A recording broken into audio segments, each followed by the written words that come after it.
This is KC Sports Tonight. And welcome in, everybody, to the streaming edition of KC Sports Tonight. Scott Reiss and Neal Jones. We're making history here. Neal Jones live at Legends Field. It is opening night for the Monarchs, and we'll get to that, but just the fact that we're doing this remotely for the first time. Neal, I can see you. Can I hear you? Say hi to the folks. Yes. Hey, there you are. Hello, everybody. I'm here at the Monarchs game. They are giving out hats. I don't know how many hats they got, but they got a bunch over there. My advice is come on out. It's a beautiful night, free parking, and get yourself a free hat. Looks pretty cool. I'm going to give this to Marlia. Marlia Campbell's got to hold the hat. Do not sell it. We have to give it back to the nice people over there. You got to give it back? What, they didn't give you a hat for your troubles? Well, I asked them, hey, can we borrow a hat? They've got all these people lined up to come in. I don't want to steal a hat. Did you give it back? She gave the hat back. I'm very, very glad. Well, all right. Well, that's good. So, yeah, you may as well set the scene for us. Obviously, the Monarchs coming off that magical season. They won a championship last year, and now they're back to defend their title. The roster's loaded again. Give us a sense of the vibe and what's going on out there at the ballpark. Well, the players are excited. The fans are excited because they have a gorgeous night. This is one of the prettiest nights of the year so far. No wind. It is warm. It is really warm. The fans are lined up. It's going to be a lot of fun out here. But the players are excited because one of the Monarchs pitchers has signed a contract with the Chicago Cubs. He's a Park Hill High School guy. His last name is Moats. He's on his way up there, a right-handed pitcher. Had a great first start for them on the road, and he's off in his what he hopes is a trip to work his way into the major leagues. He'll probably start at Double-A, and then eventually they hope after a start or two gets his feet wet and gets up to Triple-A. That's how advanced he is, and that's also how desperate the Cubs are for pitching. Well, and look, Cubs are playing great baseball, so it certainly says something that particular organization is interested. But that's the dream, right? I mean, all these guys playing for the KC Monarchs, I mean, whether they're in their early 20s and trying to climb up the ladder and make a name for themselves, or on the flip side, a lot of guys who have been in the major leagues and in the high minor leagues and are trying to get back to the show. It's cool that they have this kind of outlet and such a high-profile organization that sometimes is a conduit to live in that dream once again. They tell me this is the 42nd Monarchs player, not the T-Bones, Monarchs player over the last 4 years who signed a contract with a major league organization.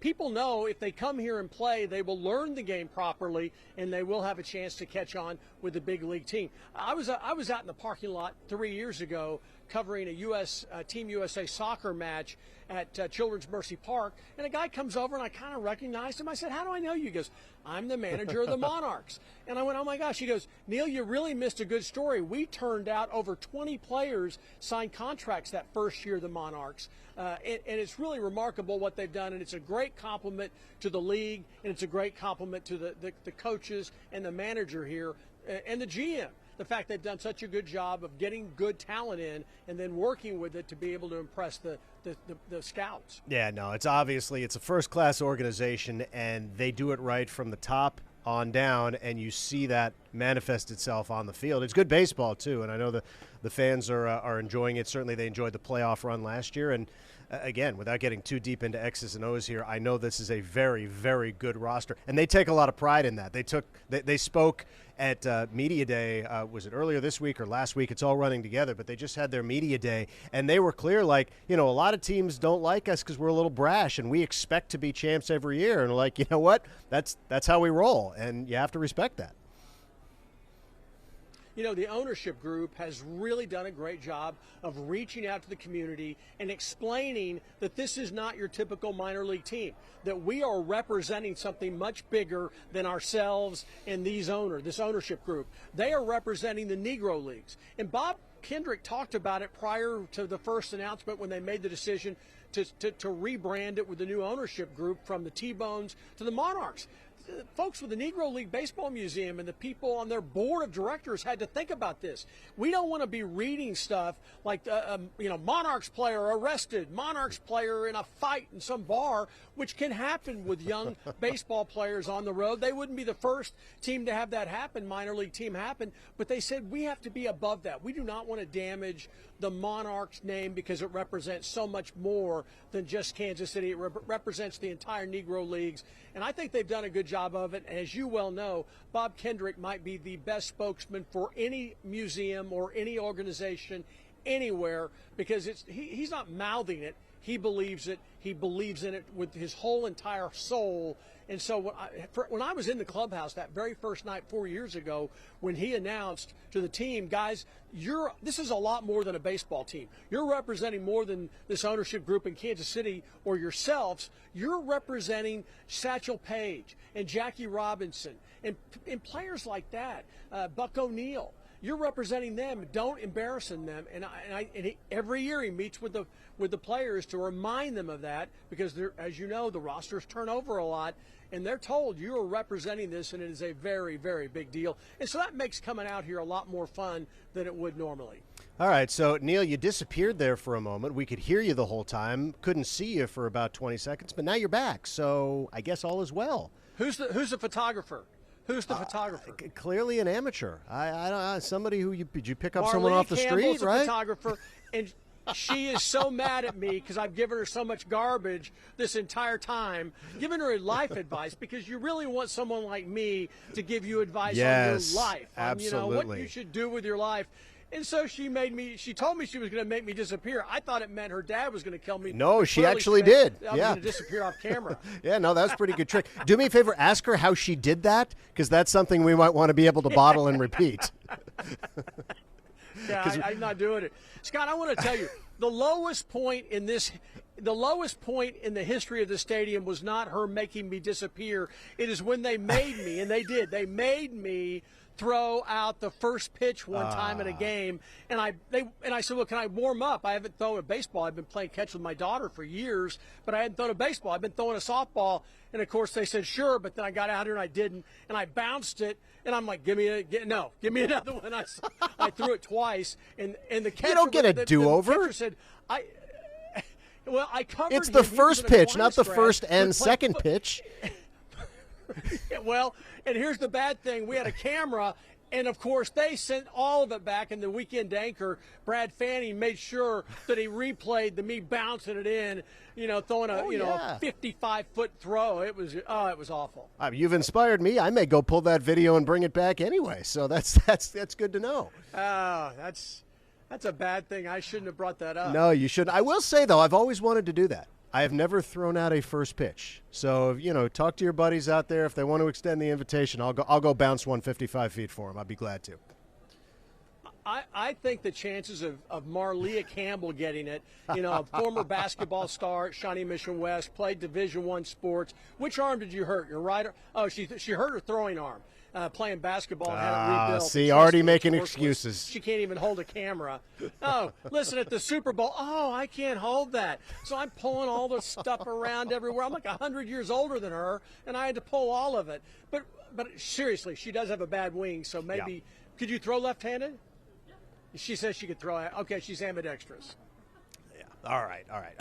Scott doesn't know what he doesn't know. Scott, I guarantee Stanford grad Scott doesn't know what ambidextrous means. I thought the word was amphibious. I'm confused. You got to bring your boys out here. I think that they would really like it. This is a fun, it's not Major League Baseball, but in some ways that's nice. It's a little more low-key. The lines at the concession stands aren't as long. The concessions are much cheaper. The parking's free. Yep. And it's funny, we've had people come in from overseas who have stayed summers with us, teenagers and stuff, and they kind of enjoyed this environment a little more than Kauffman Stadium, because Kauffman Stadium, you're crowded and you're stuck in a seat and you don't have the run of the place, whereas here it's a little looser. I think both experiences are fabulous, but this is a lot of fun as well. I think your sons would enjoy it. Yeah, no, I've been out there and it's great. It's laid back. The minor league baseball atmosphere is awesome. It's a ton of fun. You kick back, you watch a game, and I'm totally on board. I don't want to spend too much time talking talking about the Chiefs' schedule because you guys poured over every ounce of it last night. But I'm just wondering, now that you've had 24 hours to kind of let it all sink in, is there anything about the 2024 schedule that sort of still really piques your interest? Scott, I don't know how you feel, but as I've gotten older and I've covered so much professional football, particularly with the longer schedule, that I am to the point where it's almost like I've learned you can't predict what's going to happen. None of us predicted that the Lions were going to come in and beat the Chiefs. None of us predicted that the Oakland Raiders, the Las Vegas Raiders would come in on Christmas Day and shock the Chiefs in such an awful manner with a pick six, which happened 33 seconds after a scoop and score. The Chiefs' offense gives up the ghost. The defense played good. Didn't matter. They still lost. None of us could have predicted that. Nobody knows who's going to be hurt, what combinations of players are going to be hurt. You don't know what kind of health you're going to have. You don't know the ebb and flow of an incredibly long season. The Chiefs are playing for a second straight year, really the third straight year, a wacko schedule, playing in all different times, on all different days.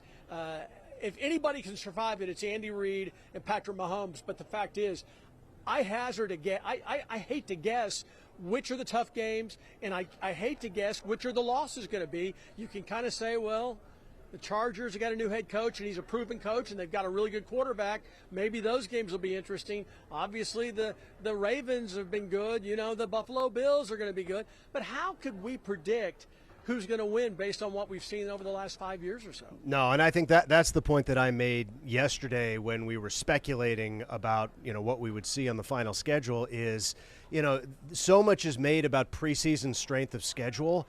And by week 6, you can throw that out the window because you just don't know. Injuries happen. Underperformance happens. Overperformance happens. I mean, you mentioned the Detroit Lions, and, week 1, everybody's, got their heads hanging. Oh, my God, we lost to the Lions at home. And the Lions wound up being obviously one of the top 2 or 3 teams in the NFC. They went to conference championship games. So you don't know in week 1, and certainly not now, who's going to be really good. You think you know, but it's the NFL, and it can change on a dime. And teams that were, 5-12 a year ago could be 12-5 this year. And that's what makes it fun, but it also makes it hard to parse the schedule and say, wow, what a brutal schedule. We looked at down the stretch. We thought the Chiefs' schedule was going to be brutal last year, right? And then all of a sudden, well, Joe Burrow's hurt, so the Bengals aren't the Bengals, and the Chargers were garbage. And, the Broncos were 6-1, and then they were garbage. So, I mean, you never know how it's going to play out, week to week, month to month, and certainly not before the season even starts. No, it is why the NFL has got so much parity. It is why it is one of the reasons it is the most popular league in the United States. I don't know that it's more popular than soccer or football around the world, but in the United States, it's the king, and it's not even close. It has eclipsed every other sport, including college football. And there is no doubt that having dynasties help. I think that having really good teams gives you something to aim at, somebody to hate. And Patrick Mahomes and the Chiefs are a dynasty. I don't like using that word. I don't like saying they're the best of all time. I hear people all the time. Patrick Mahomes, greatest quarterback of all time. Travis Kelce, best tight end of all time. That sounds good, but I don't know if that's true when you look at the length and time of the NFL. But they're certainly great players for their era, no question about that. Chris Jones, a dominant tackle for his era. He is a special player. And this is a fun team because they're a dynasty and you got someone to try to knock off. But these other teams, you can be awful and you can be great. Who saw the Texans? We didn't know if their coach could coach. We didn't know if C.J. Stroud, their quarterback, could play. He was a rookie. Nobody thought they were going to be very good. They were going to be a 2 or 3 year project, and yet they were excellent. So, and I don't think anybody saw that the Chiefs were going to be so beatable at Arrowhead. Look at all the games they blew last year, and it wasn't one person. It was a number of people who had bad games, and they ended up losing a bunch of games and lost a bunch of home games. But then when they had to, you and I went along that ride in the playoffs. They found a way to beat the Dolphins on a frigid night, and then they go on the road and beat 3 really good teams, including the Super Bowl win over the 49ers. It's really impressive. They beat 3 really good teams and the Dolphins in the playoffs. So, it was a fun ride. But you know what? The Dolphins were good. You look at their offensive numbers, but I thought the Chiefs got them at the right time. And they absolutely did. did. Yes, they did. Dolphins were absolutely decimated by injury. They were playing in minus 30 wind chill, a team from Miami. No, there was no way Miami was winning that game. They had a nice regular season, but now the pressure is going to be on them to take that next step because a nice regular season is no longer good enough. And are they still? I mean, when you look, again, not to get too deep into the weeds here in May, but, the Bills, I don't think, are going to be what the Bills were last year. So, I mean, it's the Chiefs, it's the Ravens, it's probably the Bengals again, but Burrow's got to stay healthy. It's probably the Texans, but now that there are expectations, do we just assume they're going to be one of the top 4 or 5 teams in the AFC? The Jets get Aaron Rodgers back. Do we just assume they're going to be So, I mean, no. This is May. I don't want to start talking about Aaron Rodgers and the Jets. Do not do this. We'll worry about this if he survives more than 2 plays, okay? Then we can talk about it. Fair enough. But, yeah, I guess that's the point is it's wide open, it's fun, and we get plenty of time to speculate. Let's move on to what is the big local story of the weekend. The Kansas City Royals, by the way, playing good baseball. They're back for a 3-game series with the Oakland Athletics. But the big story out at the K is they're celebrating the 2014 American League pennant winners, that magical year, that magical run that culminated in Game 7 of the World Series and an excruciating loss to the Giants in that game. But it certainly does not take away from the historical significance, not the significance here in Kansas City of what that team did. And, Neal, again, you talk about teams that defied expectations. Look, they were a nice story in the regular season. They got the wild card spot, and I don't think a whole lot of folks expected anything more than that. And lo and behold, they go to the World Series, come within a game, really within an inning of winning that game. You were here for that whole ride. I know you were probably at all the road playoff games. I know you were at all the home games. What was that like for you? I was not on the road with the team. We sent our news anchors on the road because they truly need to be all the sporting events. Actually, they did a good job. I'm teasing. They did a good job. I'm just giving them a hard time. But the bottom line was that they were a team that was built differently. And I'm not sure that nationally they appreciated that. This was a team that did not strike out very much. They took extra bases. They stole bases. They had a guy on the roster who was like a designated base stealer. Gerard Dyson. This is at a time when all the analytics said never steal bases. Hit home runs, do the way the old Baltimore Orioles did it. Get a walk, get a single, and get him in with a home run, a 3-run homer. And Ned Yost and the general manager, Dayton Moore, J.J. Picola, their personnel person, they looked for guys who didn't hit a lot of home runs, but they could do everything else. They could catch the ball. They were great defensively. They had good starting pitching and the best bullpen there was. If you got a lead and you took it into the 5th, they just were almost lights out. And I mean that seriously. They just won game after game after game. They'd have a 2-run lead and they'd win, 5-3. People could not come up with anything against their bullpen. It was truly unbelievable. But then I love the fact that they could beat you multiple ways. But then, Scott, as you've seen happen so many times, this team started hitting home runs in the postseason, and they went through. It was unbelievable. They win the wild card game with an incredible comeback against the A's, a comeback for the ages, and then they sweep both Baltimore and the Angels, 2 excellent teams. People forget how good those teams were, and the Royals just swept them. They were on a run. They really were on a run until they ran into a dominant pitcher in the World Series against the most hated team in the history of the world, the San Francisco Giants. I hate them as much as I hate the Patriots. I just do. I keep hoping that baseball will contract and that San Francisco will lose their team like they've lost. The Oakland's lost their teams. Well, if it makes you feel any better, the Giants haven't had a whole lot of joy since that final pitch of that 2014 World Series. The Royals have had arguably more success. They won it the next year. The Giants have done nothing in the last decade. So maybe it's karma, Neal Jones karma. But it's going to be a lot of fun out there. We'll be out there tomorrow night as well for the pregame ceremony, and looking forward to it. And hopefully the A's can continue their run because the Royals against the A's can continue their run. I want to throw this out at you, and I don't know if you even heard this, but Johnny Furphy of Kansas basketball, We were all under the impression he declared for the NBA draft, and it's sort of been assumed that he's gone, one and done, and he's gone. He spoke with my guy Andy Katz earlier today and said, no, I haven't made up my mind.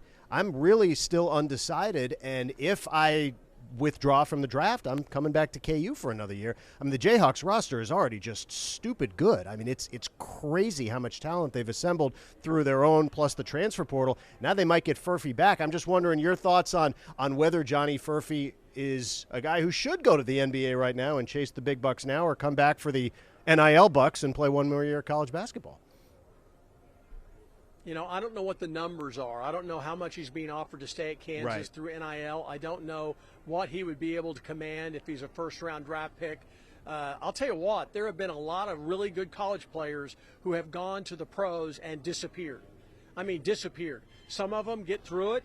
They work their way through it. They're on one of those two-way contracts where they play a certain number of games with the NBA team, and then they're moved down to their development team, their G League team or whatever. And I don't know what kind of a life that is. I know Bill Self has talked about in some ways it's great for some guys. They need to be with the NBA team, and because they're ready to go physically, they just need to learn the sport. And then there's other guys, he said, maybe it's better for them to get the money at the collegiate level, be able to go to class, finish your degree, and continue to work on your game here where you're going to get a lot of minutes. So it kind of depends on what you want. He was smart in that he did not do anything that would preclude him from coming back to Kansas. It was Bill Self who said basically, I think he's gone. I think he's going to be a first-round pick, and I think the money's going to be so good, I think he's going to leave. So I think what Furphy's saying is if the money's great, I'll go. But if not, I feel very welcome in going back and have an opportunity. I did not think that we saw the best of him at the collegiate level, so I think that he's got more to prove if he can stick around. No, first of all, there's not a consensus on Johnny Furphy as a first-round pick. I think a lot of the mocks have him as high as the middle of the first round, but I've seen him as low as the top of the second round. And if you're not going to be a first-round guy and get that guaranteed money, it completely changes the equation.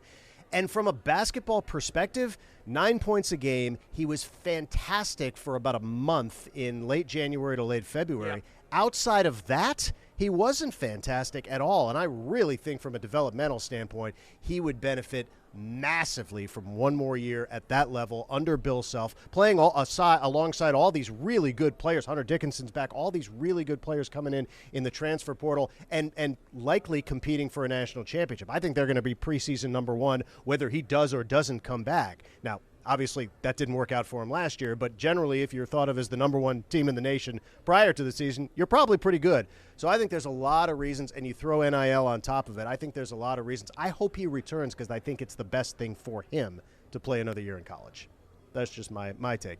I agree. If it's 50-50, I think you got to do the college route, right? Because it's just it's more security. And if you do get hurt, you know that you're going to be here. Let me tell you something. The NBA, if you don't make it in the NBA, the developmental league's not that great. It's not that great a lifestyle. They'll spit you out. Else. Yeah. And going overseas is a nightmare. Scotty Thurman, you remember that name? Oh, Hit yeah. a three-pointer to beat Duke Yeah, and give Arkansas, sure. Yeah. He had potential agents in his parents' and grandparents' ears, his uncle and everybody apparently, and he decided to turn pro. He didn't make it. And he had to watch Arkansas go back to the Final Four, I think, the next year, but they didn't win it. They were short a player, and he was the player. Yeah. And instead of finishing his degree, he ends up playing overseas. It was a horrible experience. He was sort of the cautionary tale. I understand for every guy like that, there's a Joel Embiid who goes and takes the league by storm, and we've seen how great a player he's been for the Philadelphia 76ers. And we see what happened with Christian Brown, who got the nice contract, was drafted in the first round by the Denver Nuggets, part of an NBA champion the year after he won the national champion. We've seen the good stories, but you've also got to worry about the bad stories. Now, one factor for Johnny is, of course, he's Australian. He's already playing overseas. Right. Okay, so it's not like, well, I'd have to go overseas and play. He's playing overseas. Yeah. He's having to deal with people like you. Can you imagine the ugly Americans he's had to meet, guys like Scott Reiss and Neal Jones? I mean, it's probably pretty bad. I don't think we're that ugly. No, but we're guys with microphones. Actually, I like him a lot. He's a great interview. I think he's he is. He's really great. A nice guy, and he handles the media very well. Absolutely. I think he's very mature for his age. I agree. It's Australia. They're all nice in Australia. Everybody's nice down there. All right, and that segues to my favorite part of the program, The World According to Neal Jones. We got about 3 minutes here left before I got to go edit stuff for 6 o'clock. So what do you have? Anything else besides KC Monarchs opening night? Anything on your mind? Well, I'll tell you what, the situation with Harrison Butker is really, really hard. It's hard for Chiefs fans. It's hard for people who have covered him. I don't know what he said, so I can't comment on all of his comments. But I know this, that a lot of people have come up to me, and they are very, very angry at him. And I hate to see that. He's always been very, very nice to me when I've dealt with him. I was not in the audience. I didn't hear the totality of his remarks, but I'm telling you, there are a lot of people around the country who are angered, and I feel bad about that. I just do. Did he do it to himself? Well, he made the decision to do it. But Scott, anybody who dips their foot into any of these subjects, especially anything that touches on politics, is just asking for trouble. And I don't know about you, but when I die, I hope nobody knows what I think about politics. I don't want anyone to know, because there is no winning. You're going to make somebody mad, and for the most part, I'm ignorant about it. I don't follow it real closely. I'm not involved. I kind of hate both parties, you know. I don't think, you know what I mean? It's just a tough situation. Yeah. It's poisonous. Why? I don't know why anybody would want to get involved in any of that, and I feel bad that he did that. I think it's going to follow him for the rest of his career. I think it is. It's unfortunate. Hey, way to end with some nice light fodder for discussion. I appreciate that. But it's what everybody's talking about. No, it you is. know? It is. It is. It's what.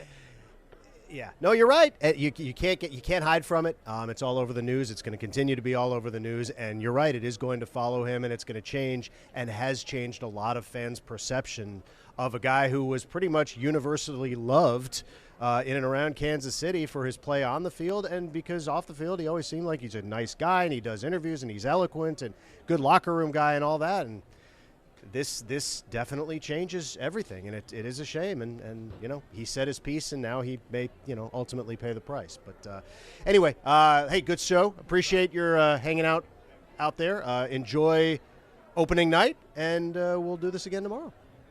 I'll do it. All right, thanks. Marlia, don't steal the hat. Marlia, put the hat back.